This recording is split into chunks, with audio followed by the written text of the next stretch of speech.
How's it going?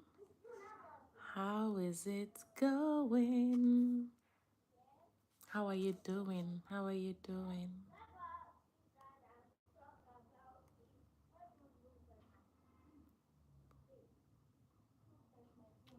Hi, ChatGPT. Can you generate 10 open-ended questions that I can use for a getting to know me session on YouTube Live?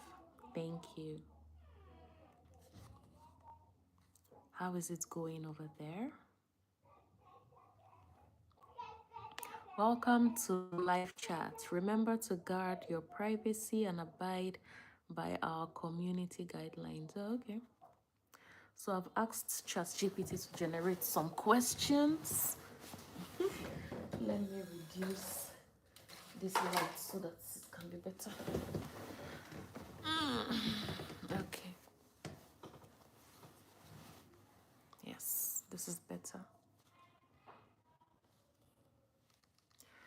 Okay. ChatGPT, I asked you for something simple and you've decided to go all out. But let's see. I'm hoping somebody's going to join this live session, honestly. Somebody, anybody, please. Somebody, anybody, please. Ooh. Somebody, anybody, please. Ooh. Doo, doo, doo. What's going on here? Me? Obsessed with you? Yes. Yes, I am.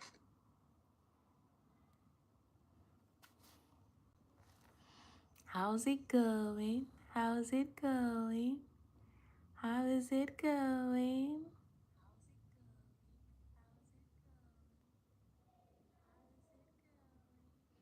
Mm-hmm.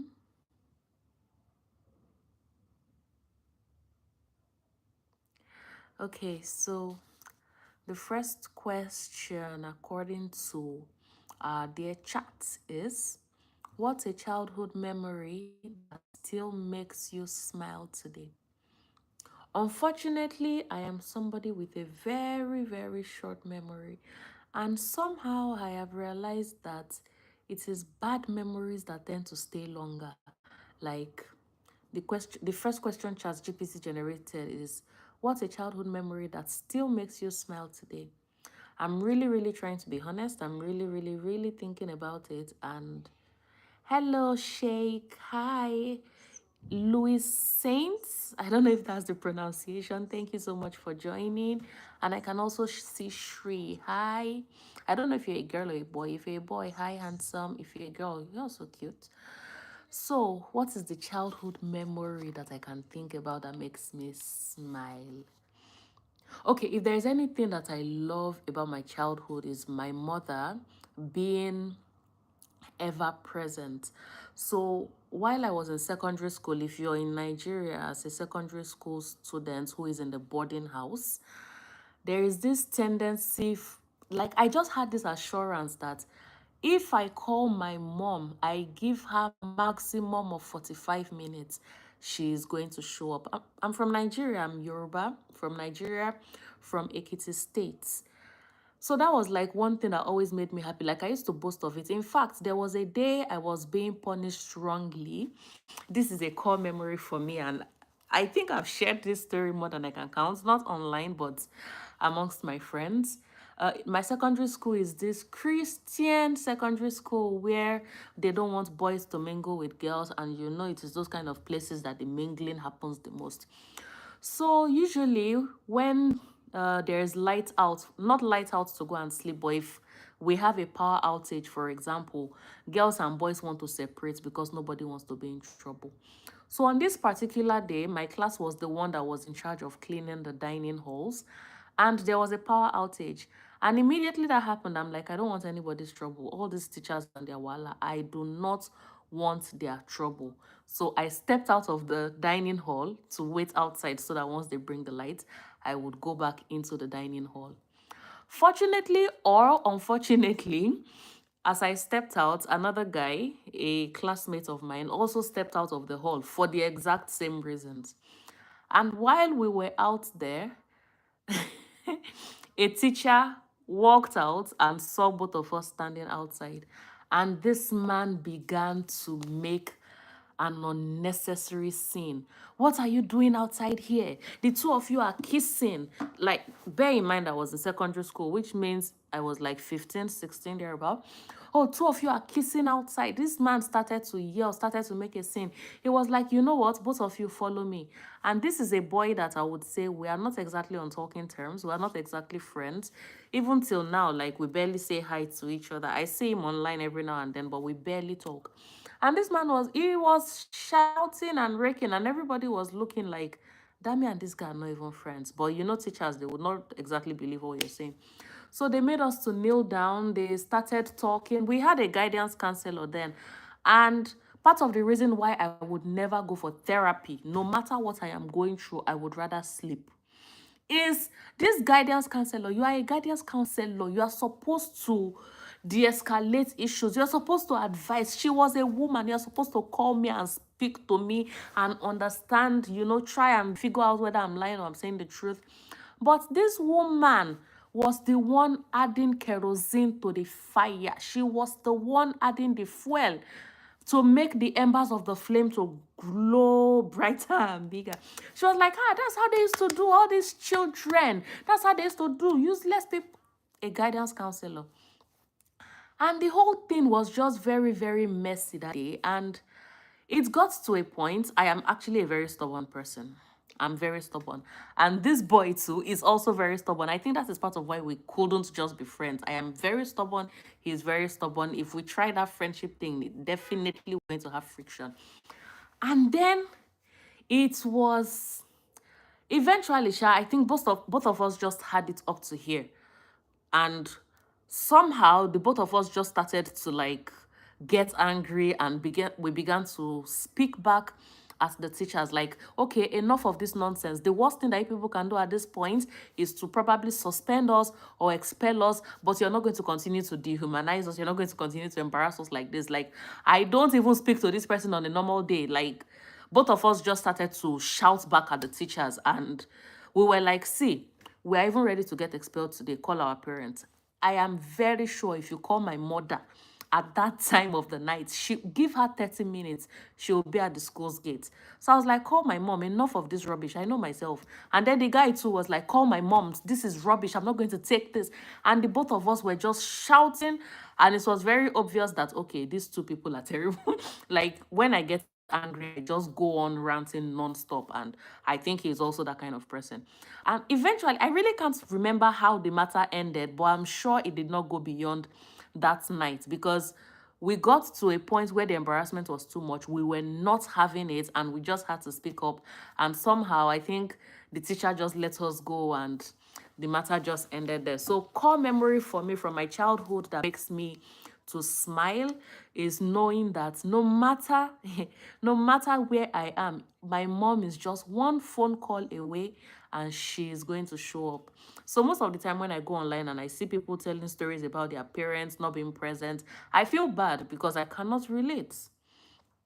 And it's not something to, I'm not trying to mock them or anything, but I just can't, like, there are a lot of experiences I can't relate to, and that is one of the experiences I cannot relate to. Because even right now, as a married woman with children, I know for a fact that if I call my mom now and I say, in fact, it has happened recently.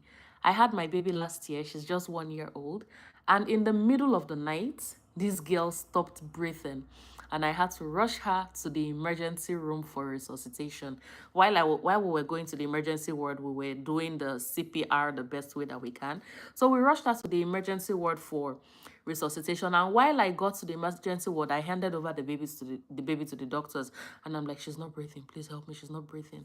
And the doctors immediately swung into action. See, I'll forever respect doctors. Anywhere that they are slandering doctors, I will not join you people, no matter what, because they saved my baby's life. I was sitting on the floor. I was useless. And immediately that happened while I was in the hospital. I think my kid brother was with me. I can't remember if he was with me or if he was at home. I told him, I said, go and pick my mom. Go and bring my mom. Because she also stays in the same city with me. And close by. So I was like, go and bring my mom, go and pick my mom. And in less, all of this was in less than 30 minutes. My mom was with me. So even till now, I know that I should stop yapping. I love to yap. I'm sorry. Okay. So childhood memory that still makes you smile is knowing that my mom would always be there for me no matter the situation. Why do you say I'm yapping? That's bad. I love to yap. I'm sorry. I just love to yap. Okay, if you could describe your personality in 3 words, what will they be and why?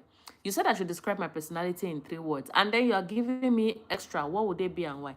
Okay, I am shy. That is one. I am I don't like to use the word stubborn because it has this negative connotation to it. So, but because I can't think of anything right now, I'm going to say stubborn. And I try to be kind and polite. I think those are 2 words that I can use interchangeably. So shy because if I'm going into a space I am not familiar with, I get very nervous. I want to use the toilet. I start to think about everything. I get pressed. I want to shit. Like everything is just going wrong at that point in time. Like, oh, okay, do I really have to do this? Do I really have to be here? Like that is just the way I am. But then when I get into that space, there is this thing that I always tell myself: do it afraid. It doesn't matter how you are feeling before you do it. Do it afraid. Do you know BFDI? I'm not sure I know what BFDI means. If you can tell me the meaning, I don't know what BFDI means. So I am a very, very shy person. And I usually tell people the Dami that you see on camera when I make videos and post skits and all of that, it's not the same Dami in real life. I can be in a room filled with people and I would not say one word. You know, Yoruba will say that if they put water in somebody's mouth, when you go out and come back, you'll meet the water in the person's mouth. I am that kind of person. I am extremely shy, extremely silent.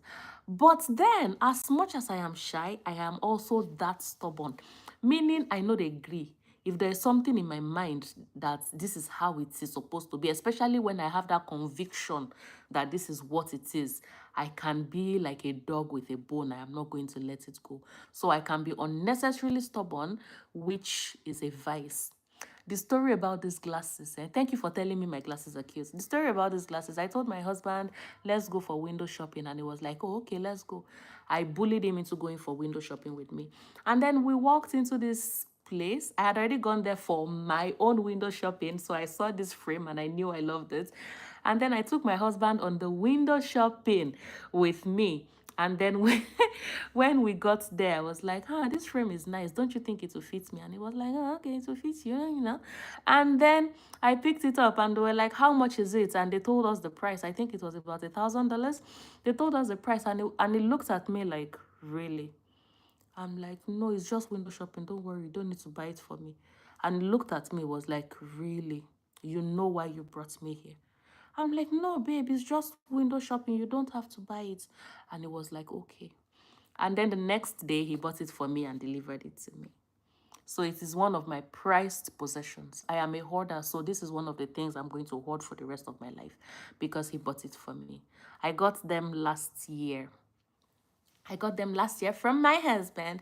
My husband, my husband. Anyway, the 3 personalities, the 3 words are kind to describe my personality: very shy, very stubborn, and also I try to be very kind. So the way I see life is there are some people that if they don't get to know you, if they don't get to see if you're somebody that deserves their respect, if they don't get to see if you're somebody that they can get something from, then they tend to look down on you.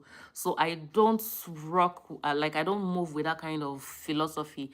My philosophy about life is that everybody, regardless of their station in life, everybody deserves respect. So why do you skip my comments? Sorry, I didn't skip your comments. I'm sorry. When did you? Just J. You said I should flash you. We don't do that here. Sorry, I don't flash anything. They paid my bride price, 5,000 naira. The only person that gets to see anything is the person that paid the bride price. No, I don't have pets. My landlord said the house is a no pet zone. So no, I don't have pets. And the funny thing is, I'm not even sure I want to have pets. My children want to have pets, but personally, I'm not sure I want to have pets. I'm not really a lover of animals, if that makes sense. I love to see them around. I love to hi from a distance, but I don't think I watch videos of people sleeping in bed with their dogs, with their cats, and it's so cute, but I don't think I want that for myself. So even if the landlord were to permit me to have pets, I doubt if it is something I would be interested in having. So yeah, the third one is kind. Like I said, I live by this principle. Everybody deserves respect. It doesn't matter who they are. Show them respect, show them kindness. And also, if somebody is in need of something and I have it, there is absolutely no reason to deprive the person of it. Like the way this life is, it's a joke that people crack online, which I love because somehow it is true. They said money is like currency, it flows. So the fact that it is with you right now does not mean you should hoard it. So if I have it and somebody needs it, the chances are that I'm going to give it out. So yeah, that is the three words I'll use to describe my personality. And I have come to realize I am a talkative, especially when I'm comfortable with the people around me and online. Because whenever I set the camera and I start to talk, then I tend to talk too much. Like the person that said I was yapping, because I know I am yapping, I was yapping. So with my friends, with my colleagues, when I start to talk, and my job actually requires me to do a lot of capacity building sessions where I stand before people to give some trainings, lectures, and the rest. So when I'm in that zone, I start to talk. I am a talkative. I have found that the shyness immediately steps aside for the talkative Dami to take over. Yeah. Okay, so the third question I'm going to be answering, according to ChatGPT, is what has been one of the biggest turning points in your life so far? I know a lot of people like to say, oh, marriage is not everything, marriage is not this. But for me, my marriage has been everything because the Lord blessed me with the most supportive man. So, yes, marriage has been that turning point for me. In fact, I think I used to tell people that if I did not marry this man, I don't think there's any other man that could have married me and kept me in his house. He would have chased me out because I have coconut head. I do not hear word. I know they hear word. So if this man, this kind human being that was created by God, especially for me, did not see me, a flower in my father's compound, and chose to pick the flower and keep in his own compound. If you're Nigerian, you understand the whole flower reference. But like, if this man did not marry me, who is going to marry me? I would have been a single Pringle, and I would have been proud of it and happy because I was a happy single Pringle. But the point is, that is one of the biggest turning points in my life because he has been very supportive no matter what I want to do. Even when I started buying ring lights and tripod stands and everything, and I was like, what are you doing? And I'm like, content creation. The content creation career that is not moving forward. I don't know why that sounds wrong, but like, he's still very supportive. In fact, we went somewhere yesterday and he was introducing me. He was like, oh, she creates content, so tell her to tag you in a post. And I'm like, I create content with 2 views. And you are telling these people so that when they go and find me online, they will see that, oh, this is an unserious content creator with 2 views. It is not fair. But it shows that even though I am not yet where I think I should be or where I want to be, he's still very proud of me. He's still very supportive. And I just love it. You're very pretty. Thank you. Thank you very much for saying that. Okay, so what's a passion or hobby you've had for years and how did it start? It started with boredom. It started when I was in the university for my master's degree and I was alone, no family. I think I was in the UK. There was no family. The only friend I had was my roommate, not roommate, like a flatmate. And then, yeah, so it was boring. So every time when I wake up, then I had this 6 a.m. job that I needed to rush for. So when I wake up, after I'm dressed and waiting for the time for me to go to my first job in the morning, I'm just going to record a short video to post on Instagram. It was a way of making myself happy. And then when I started that, I was like, okay, why not just start something on YouTube? And then I started that on YouTube. This was as far back as 2015. I started it on YouTube, and then I monetized my YouTube page. And then it became something I was very, very happy about. It became something I was happy to do. In fact, in 2015, 2016, YouTube was paying me. I was so happy. And then I got married. There's this, it is a vice for a lot of women that when they get married, they just get laid back and relaxed and like, oh, he's taking care of me. I don't need to.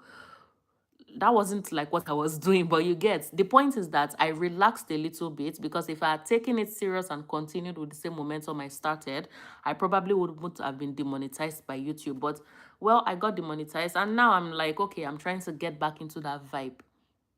7 to 8 years later, can you imagine what I'm saying? But anyways, it is a passion, it is a hobby that I really love, content creation.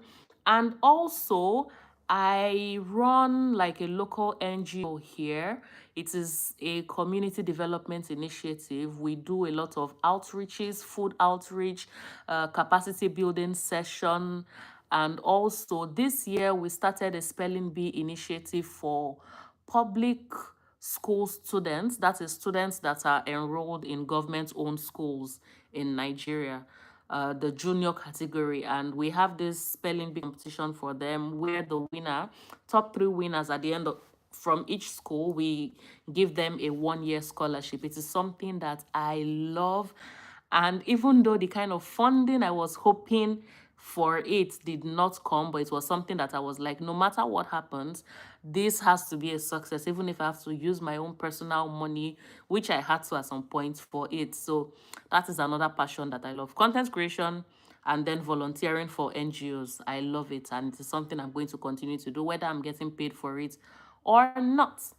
What is something people often misunderstand about you? People think I'm a snob. Yes, this is something I've always heard right from time. They're like, oh, she's a snob. She doesn't talk to people. She doesn't do this. She doesn't. I am not a snob. I am shy. The resting bitch face is not resting bitch face. It is me having internal panic attack and anxiety attack, because I'm like, why am I here? I'm uncomfortable. Do they like me? Do they not like me? What do they think about me? It is a lot of internal conversation going on with myself. So yes, I am shy. It is not rudeness or snobbishness or anything. So that is like the only misconception. And then when people get to know me and then they realize how much of a talkative without filter that I am, they're like, oh, when I actually first met you, I thought you were this way, I thought you were that way. And I'm like, everybody feels that way. And I don't have the energy to start convincing people that I am not like that. So only those who actually get to know me would know the real me. Well, from outside, whoever, every other person is like, oh, she's a very aloof kind of person. It's a lie. I shy.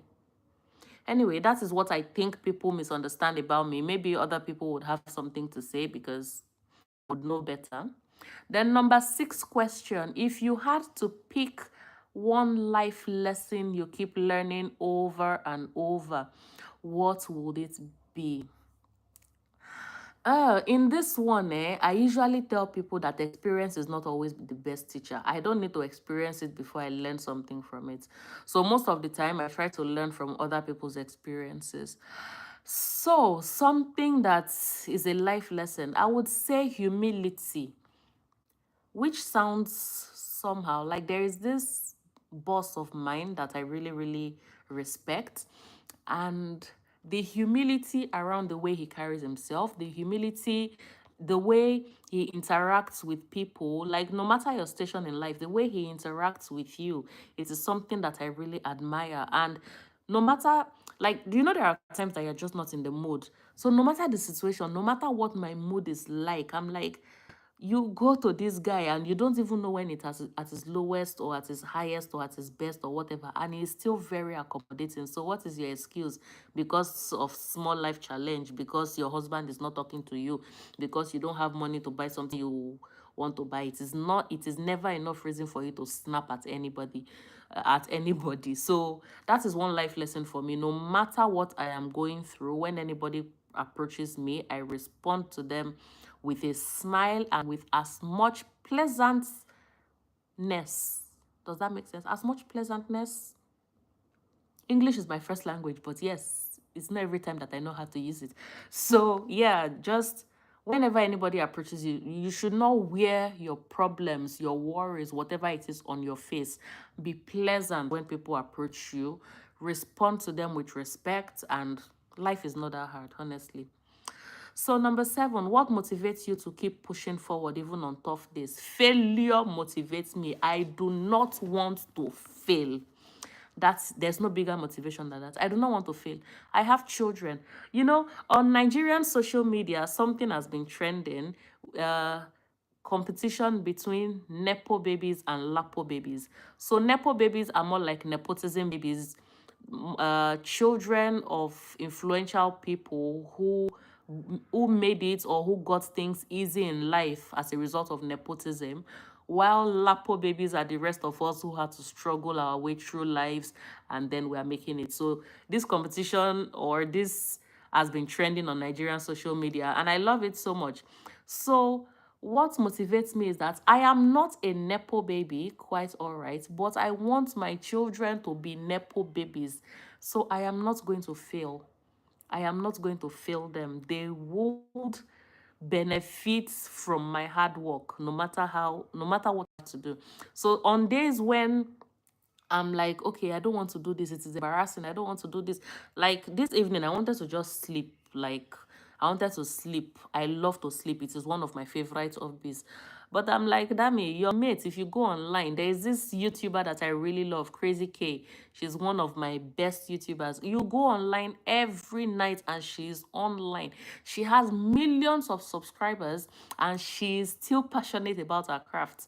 And I'm like, you want to sleep. You, a baby YouTuber with only 1,000 subscribers, you want to sleep. So that's how I put on lights, my life on YouTube, and I started. So yeah, the fear of failure is something that motivates me and it encourages me to put in more effort. Even if you're not seeing the result of the efforts that you're putting in right now, just continue doing it. It is eventually going to pay off. Yeah, that is what motivates me to keep pushing forward. Hi, Bobita. I'm not doing anything. I'm just ranting, and I asked ChatGPT to generate 10 questions for me that I can answer on this live so that whoever is watching would get to know me better. And I think, in a way, it is also helping me to get to know myself better because these are not questions I've ever asked myself before. Yeah, makes sense, right? Okay, so question number 8. What's one fun or unusual fact about you that most people don't know? There is nothing fun or unusual about me. I am as plain as they come. There is nothing fun or unusual about me. I'm such an indoor person that going out is like stressing me out. But then I have to go out because I cannot be a couch potato for the rest of my life. But if there's anything that they'll say is fun about that, maybe someone else will be able to point out something. But for me, there's nothing I can point out or say, this is fun about me. What kind of legacy? So, question number 9. What kind of legacy do you hope to leave behind someday? This is Jesus Christ. Okay. This is an interesting question. And I have actually thought about this question before. The kind of legacy I want to leave behind. The NGO that I said, the local NGO in Nigeria that I said I'm also running together with my friends. It's called My Hero Community Development Initiative. And it is a legacy that I want to leave behind. If I die tomorrow, I want them to say, oh, Dami started this initiative, and for her sake, we are going to keep it going. If I die tomorrow, I want my children to be able to say, oh, my mommy started this initiative, I want to continue it on her behalf. So I want to be remembered as not a philanthropist because I don't have the money to throw around, but like somebody who is passionate about people, and in her own little way she is contributing to human, social, or whatever kind of development. That's the kind of legacy I want to leave behind. So no matter what it is, in fact, when I started YouTube, I did not want to be one of those content creators that just comes online to talk about nothing, like just I didn't want to just be lip syncing, dancing, and all of those things without actually leaving a lesson, like something to learn behind. So when I started, I was researching topics, I was coming with serious discussions and serious content and the rest. And if you know that, you will know that it is not something that a lot of people like to hear, especially if you're not popular or if you don't already have a name for yourself. You said I am flashing now. Hey, Jesus. Okay. I am not flashing, I'm sorry. But what I was trying to say is the kind of legacy I want to leave behind is I don't want to be known as just one fool that has walked the face of the earth and then she's gone and that is it. I want there to be evidence of my mark. I want it that at the end of the day, when they Google my name, it is not just going to be my social media handle and the silly posts that I post on social media, but I want there to be something tangible to it. Like right now, even though it is not on Google, but right now I feel like if my name is Googled, for example, there should be something like, oh, she organized 10 spelling bees in 2025 and she awarded scholarships to at least 3% per schools times 10 schools, that is 30 students. So she awarded 1 year scholarships to 30 students across Abuja, Nigeria. I need to go and put that on my LinkedIn profile so that whenever anybody Googles me, it is going to show. So that is the kind of legacy that I want to leave behind. And I am doubling my hustle, tripling my hustle as much as I can to ensure that I can even do more beyond 2025. I don't just want it to like that. What do you think about Neymar Jr.? I know Neymar. My husband talks about him a lot, but I do not watch football. But I know he's one of the great players. Neymar, Drogba. Who else do I know that plays football? Bukayo Saka. Um, Bend It Like Beckham was a name that was popular when I was growing up. So even though I don't watch football, I know a lot of I know their names. Yes. And there was a time I tried to get into the football spirit. That was during the AFCON, right? And it was Nigeria versus Cote d'Ivoire, I think. And one of the star players from Cote d'Ivoire, if I remember, was Bans. Whether it is Bans or Bansi or something like that. He had these blonde dreads on his head. I watched football that day and I almost died of a heart attack. And I told myself, this is not going to happen again because I want to live a long life. I was on the Funny enough, I was home alone that day watching football because I was supporting Nigeria. I wanted Nigeria to win. And this particular Bans guy, I'm not even sure if that is his name, but that is what I can remember right now. He had dreads. He dyed it blonde. And I almost died. My chest was literally pounding. And I'm like, is this what football fans go through every time they watch a football match? Cristiano Ronaldo, definitely. Also Messi. In fact, I heard my daughter arguing with her friend of recent who is better between Cristiano Ronaldo and Messi. And I felt pity for her because her father has introduced her into the world of football argument. But I'm never going to be caught dead joining that kind of argument. I know that they are all great players. Anyway, like I was saying, I told myself I'm never going to invest that much emotion and energy into football because I almost died. And since then, football is not something I concentrate on because when I concentrate, I tend to pick a team that I'm supporting, and when they don't win, I feel very bad. So, no, my emotions are precious, very precious to me. But it is something, when my husband is watching it, I just sit with him and watch, but I do not concentrate that much because I'm only going to get hurt. And somehow I always pick the team that is not going to win. I don't know why. I don't know how to pick. Ah, okay. If your life were a movie, what would be the title and why? There was this movie that I loved as a teenager, The Secret Life of American Teenagers, where the girl got pregnant and she was nasty and she was the star of the movie, and it was just an emotional roller coaster. And I think one of our co-stars died a few years back. Secret Life of an American Teenager. I loved and hated that movie at the same time. So what is the title of my life movie going to be? It is going to be The Secret Life of Dami. And you know why it is going to be The Secret Life of Dami? Because it is going to show the shy Dami. It is going to show the conversations I have in my head. It is going to show how when I get back home after work or after school or after whatever it is that I'm doing, I lock my door, I set up my tripod, I create content, I dance, I do all of that.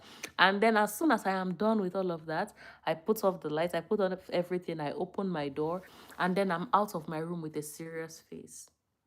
Recently, my husband looked at me and he was like, Dami, you, when I am not at home, you will be making videos, I will be seeing it online, and then when I am at home, you will sit down beside me like a prim and proper wife. He was like, who are you deceiving? Anyways, if there was a movie about me, that is what it's going to be: The Secret Life of Dami. So it has been 35 minutes of me yapping, and I don't think I have anything more to say. I have answered the 10 questions that was generated for me by ChatGPT. I'm such a fan of artificial intelligence, AI. I'm such a fan.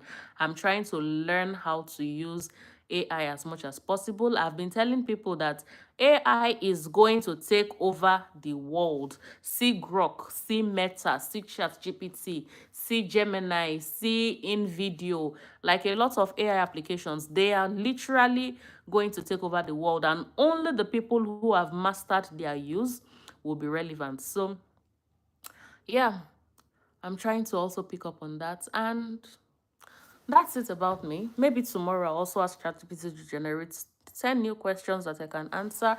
Not necessarily about getting to know me, but like engaging questions that whoever is watching my live would also probably have follow-up questions that I can answer. And yeah, just that. So I hope I did not bore you. I hope I said something meaningful. To the person that said I was flashing, sorry, I did not mean to flash.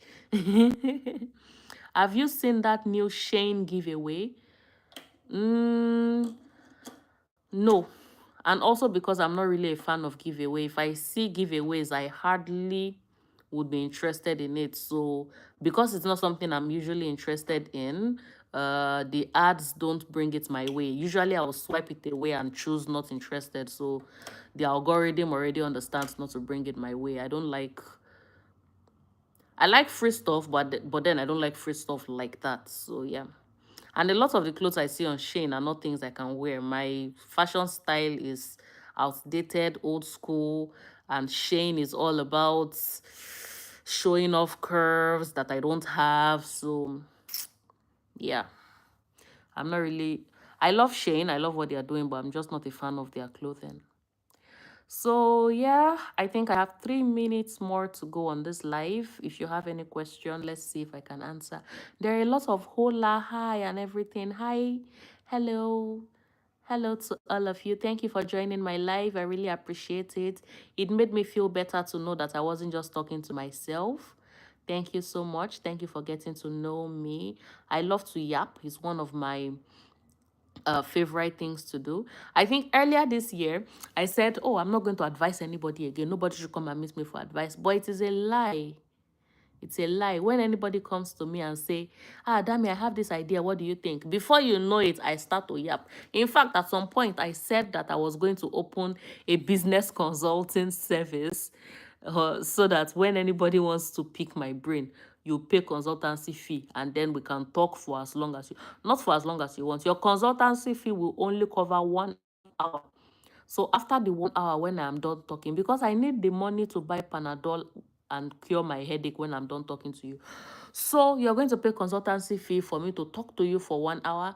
And then when I finish talking for the 1 hour, I will use the money you have paid me to buy Lucozade Boost to revive my energy and also to buy Panadol for the headache that the talking and the thinking. Because if I open a business consultancy service and somebody comes to meet me and say, oh, Dami, I want to start a snail farming, I have to start thinking on the different ways that you are not going to die by setting up a snail farm, and also how you can be profitable in this farm business. I know snake venoms cost a lot of money, so I have to be advising the person. And we also have to think, snakes shed their skin, right?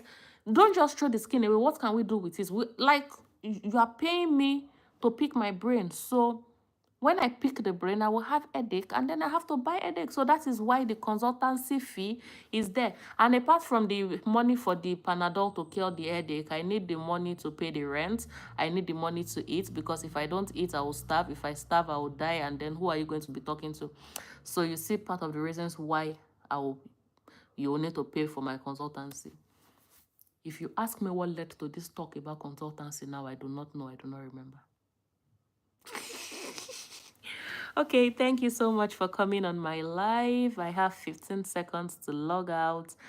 And I would say catch me same time tomorrow, because it's going to be fun having this kind of conversation every night. Lovely to meet you guys. Mwah. Mwah. Mwah. Mwah. Mwah. Let me continue kissing. Mwah.